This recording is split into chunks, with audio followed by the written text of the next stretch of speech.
श्री नवनाथ भक्तिसार अध्याय 23 मराठी. मच्छिंद्रनाथ, गोरक्षनाथ व मीननाथ पुढे दक्षिण दिशेला गेले. पुढील सर्व प्रवास घनदाट अरण्यातला होता. तेव्हा मच्छिंद्रनाथ म्हणाले, गोरक्षा, मला या अरण्यात जाण्यासाठी भीती वाटते. तेव्हा गोरक्षनाथ म्हणाले, अरण्यातून जाताना आपल्यावर जर कोणते संकट आले तर आपण आपल्या मंत्र सामर्थ्याने संकट निवारण करू. परंतु गोरक्षनाथ मनात म्हणाले, आपले गुरु महान सिद्धयोगी पुरुष आहेत व त्यांनी आतापर्यंत अनेक संकटांवर मात केली आहे. असे असता ते अरण्यात प्रवास करण्यासाठी भीत आहेत.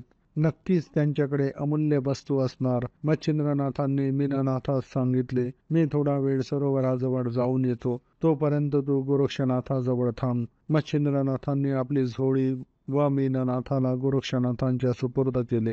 तेव्हा गोरक्षनाथांना गुरूंची झोळी जड लागली. गोरक्षनाथांनी ती झोळी उघडून पाहिली असता त्या झोळीत एक मोठी सुवर्ण वीट होती. तेव्हा गोरक्षनाथांना गुरुजींच्या भीतीचे कारण लक्षात आले व गोरक्षनाथांनी ती सुवर्ण वीट गवताच्या आत फेकून दिली. आपल्या गुरूंना वाईट वाटू नये म्हणून विटेच्या वजनाचा एक दगड त्यांनी झोळीमध्ये टाकला. गोरक्षनाथ मीननाथाला घेऊन सरोवराजवळ गेले. मच्छिंद्रनाथांकडे झोळी सुपूर्द केल्यानंतर त्यांनी आतमध्ये सुवर्णवीट आहे की नाही हे पाहिले. झोळीमध्ये दगड बघताच त्यांना आश्चर्य वाटले व ते म्हणाले, अरे गोरक्षा, या झोळीतील सुवर्णवीट कुठे गेली? मला ती सुवर्णवीट ताबडतोब आणून दे. तेव्हा गोरक्षनाथ म्हणाले, गुरुदेव, ब्रह्मज्ञानी मनुष्याने सुख संपत्ती, सोने नाणे यांचा मनात लोभ धरणे योग्य नाही. व गोरक्षनाथांनी समोरचा काळा डोंगर आपल्या मंत्र सामर्थ्याने संपूर्ण सुवर्णाचा करून टाकला व ते मच्छिंद्रनाथास म्हणाले,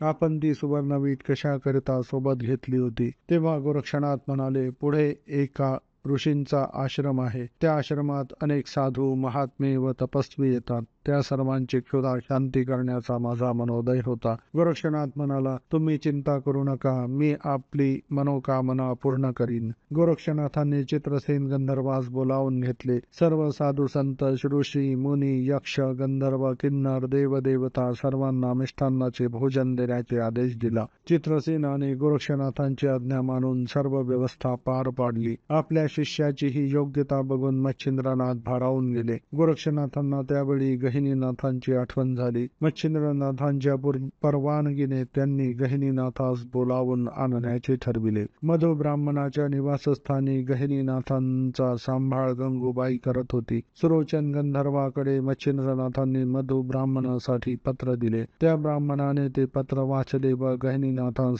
पोचवून दिले. गहिनीनाथांची मच्छिंद्रनाथांशी ओळख करून दिली. गहिनीनाथांनी सर्वांना मनोभावे वंदन केले. साक्षात उमानाथांचे त्यांना दर्शन झाले. नीलकंठाने गहिनीनाथांच्या पाठीवरून हात फिरविला व म्हणाले, करभांजन ऋषींनी या देहामध्ये अवतार घेतला आहे. याचाच शिष्य म्हणून मी पुढे अवतार घेईन. याला आता माझ्या समोर दीक्षा द्या. गोरक्षनाथांनी त्यावेळी गणेश पित्याच्या व इतर देवदेवतांच्या साक्षीने गहिनीनाथास कानमंत्र दिला. गोरक्षनाथ कुबेरास म्हणाले, हा समोरचा डोंगर सुवर्णमय झाला आहे, त्यामुळे याला स्वर्गाला न्या. येथील लोकांना आवश्यक वस्त्रभूषणे द्या. तेव्हा कुबेर म्हणाला, हा पर्वत इथेच असू द्या, मी सर्व वस्त्र आभूषणे पुरवितो. हा पर्वत अदृश्य स्वरूपात पृथ्वीलोकात इथेच असू द्या.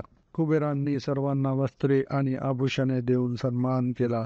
गहिनीनाथांचा योगाभ्यास पूर्ण झाल्यावर त्यांना मधुविप्राकडे पाठविण्यात आले. भोलेनाथ त्याच ठिकाणी राहिले. फलश्रुती, या अध्यायाचे श्रवण पठनाने घरातील सुवर्ण अक्षय्य राहते.